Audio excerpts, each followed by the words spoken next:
కానీ సార్ మీ మాటలు వింటున్నా, మీ యాటిట్యూడ్ అర్థం చేసుకుంటున్నా నాకు ఒకటి అనిపిస్తుంది. ఎన్ని సినిమాలు చేశారో చెప్పారు, చాలా ఇంటర్వ్యూస్లో మీరు ఎంత సంపాదించారో చెప్పారు.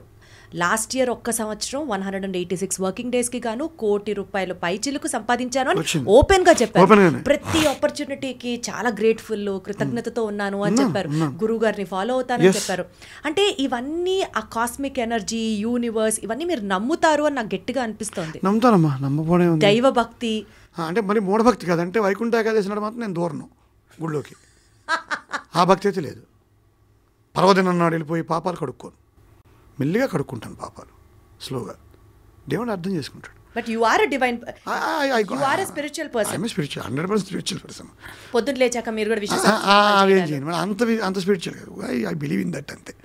అదేదో మనకి వెంకటేష్ బాబు గారిని పవన్ కళ్యాణ్ గారు చెప్తారు, గోపాల నేను అసలు నమ్మను కదా స్వామి, నాకెందుకు సహాయం చేసావు అంటాడు కదా.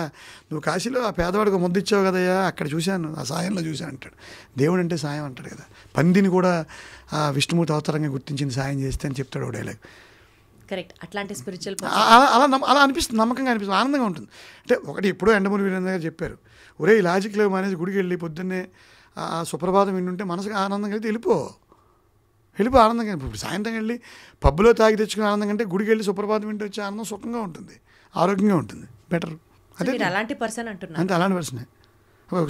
వైకుంఠ ఏకాదశిని మాత్రం నేను లైన్లో దూరను, నాకు వద్దు బాబోయ్.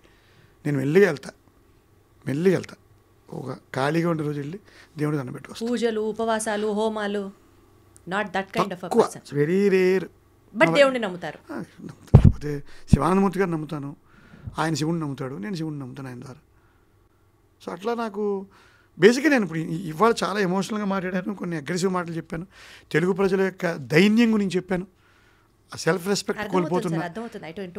అంటే శ్రీ మహావిష్ణువే శ్రీకాకుళాంధ్రుడై శ్రీకారమును జుట్టెనీ చరితకు శ్రీశైల భీమేశ కాళేశుడై హరుడు ప్రాకారమును గట్టెనీ సీమకు సింగముపై తిరుగు పురుష కేసరి శాతవాహనుడు పూర్వజుడు నీ జాతికి పడతి సీతమ్మతో రామయ్య కొలువున్న పంచవటి చాలు నీ ప్రఖ్యాతికి తల ఎత్తి జీవించు తమ్ముడా తెలుగు నేలలో మొలకెత్తినానని కనుక నిలువెత్తుగా ఎదిగినానని అని రాశారు శ్రీనల్ల సీతారామ శాస్త్రి గారు.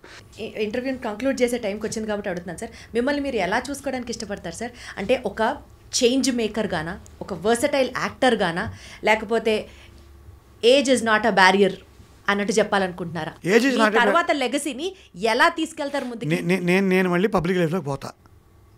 మళ్ళీ పబ్లిక్ లైఫ్లోకి వెళ్తారు. ఓకే, అంటే ఇప్పుడు మీరు పబ్లిక్ లైఫ్లోనే ఉన్నారు. సినిమా నుంచి పబ్లిక్ లైఫ్లోకి వెళ్తాను. It can take any form. Visakhapatnam వెళ్ళిపోతాను, ఒక ఎన్జిఓ పెట్టుకుంటాను, యంగ్స్టర్స్కి పర్సనల్ డెవలప్మెంట్ క్లాసులు చెప్పుకుంటాను, ప్రజలతో మాత్రం ఉంటాను. సినిమా నుంచి బయటకు వచ్చి ఇప్పుడు కాదు, ఇంకా it take some more time. I'm 53 now. ఏదో రోజు వస్తాను బయటికి, 4 విషయాలు చెప్పాలనిపిస్తుంది. నాకు కాలేజీ పిల్లలతో మాట్లాడాలనిపిస్తుంది. వీక్గా ఉంటారు పాపం, తెలివైన వీక్గా ఉంటారు. అది బాధ అనిపిస్తుంది. 4 మాటలు చెప్పాలనిపిస్తుంది. పిల్లలు పిలిచి అయ్యా ఇలా ఉండండి, ఇలా ఉండండి. భారతదేశం గర్వించే జాతి తెలుగు జాతి. అది వంకర్లు పోతుందని నా బాధ వ్యక్తం చేశాను తప్పితే మళ్ళీ ఆ పూర్వౌన్నత్యాన్ని, ఆ కష్టపడే శక్తిని, దేశ భాషలందు తెలుగు వల్లభుండి ఒక్కడిని నేను చెప్పాడు కృష్ణదేవరాయలు.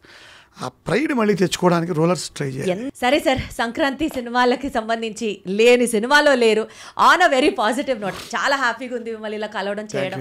అండ్ ఈ సంక్రాంతి సినిమాల్లో మీ పాత్రల గురించి చెప్తూ, మీ యొక్క ఎక్స్పీరియన్సెస్ గురించి చెప్తూ will just conclude the show.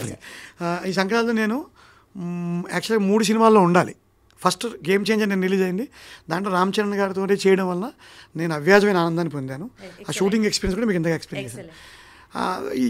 ఈ దీంట్లో బాలయ్యబాబు గారు డాకు మహారాజులో కూడా నేను ఉండాలి. నాకు డేట్స్ కూడా వచ్చాయి. ఒక ట్రాక్ అనుకున్నారు దర్శకులు వారు, ఆ ట్రాక్ తీసేశారు, నన్ను తీసేయలేదు. ఆ కథలో ఆ ఎపిసోడ్ లేదు అసలు, అందువల్ల నేను మిస్ అయ్యాను. బట్ బాలయ్యబాబు గారితో నేను భగవంత్ కేసరి చేశాను, వారి నొదలను మళ్ళీ వారితో పనిచేస్తాను. 3వది ఇంకా సంక్రాంతికి వస్తున్నాలో అనిల్ రావిపూడి నా సోదర సమానుడు, నా సోదరుడు, నా శ్రేయోభిలాషి, నేను ఆయనకి శ్రేయోభిలాషిని. నాకు ఆయన అభిమాని, ఆయనకి నేను అభిమాని.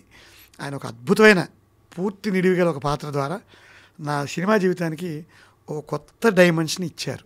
అది రేపు 14 తారీఖున ప్రేక్షకులు కూడా ఒకసారి చప్పట్లు కొట్టేస్తే నేను కూడా ఒకసారి నా భుజం మీద ఇలా కొట్టేసుకుని అద్దం ముందు నించుని Srinivas Vadlamani okay you are also something అని ఒకసారి శబాష్ అనేసుకుంటానమ్మా. So this is a good experience. అందరికీ కూడా సంక్రాంతి శుభాకాంక్షలు. తెలుగు రాష్ట్రాల అందరికీ తెలుగు జాతి గొప్ప జాతి ఆ ఉన్నత్యాన్ని మళ్ళీ సాధిద్దాం. సంక్రాంతి నాడు ఒట్టేసుకుందాం. తప్పకుండా.